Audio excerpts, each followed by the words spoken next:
Good morning. I wanted to address an accusation that is sometimes leveled against palliative care workers, and that is that they starved the loved one to death. And this seems to be a ramping up frequency of this accusation because of COVID, because families can't get in to see their loved one and such. But in the vast majority of the cases where people are being accused of this, it's not what happened. It's not that the loved one died because they weren't eating. It was that the loved one wasn't eating because they were dying. See, the body knows what to do, and it takes an exorbitant amount of energy to digest your food, which, side note, if you ever go winter hiking and you're really, really cold, just eat something because it gets the engine revving. But if you get to the point where you're close enough to death that the engine can't rev anymore, then it knows don't take any more fuel in. Just like if a car can't go anywhere to burn off the fuel, at some point you got to stop putting in gas.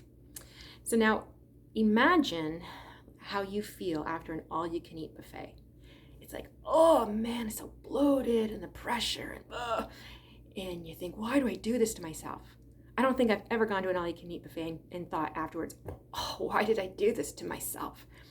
But then my engine starts revving and I start digesting that food, and after an hour or whatever, I'm okay again. But imagine now that your engine can't rev and how long that bloated, oh, I can't eat feeling is going to last.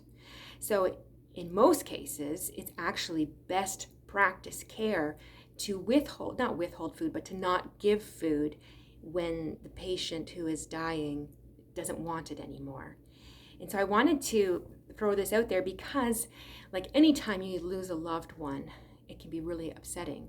But then to think that they died because of maltreatment, because of torture, oh, so much worse.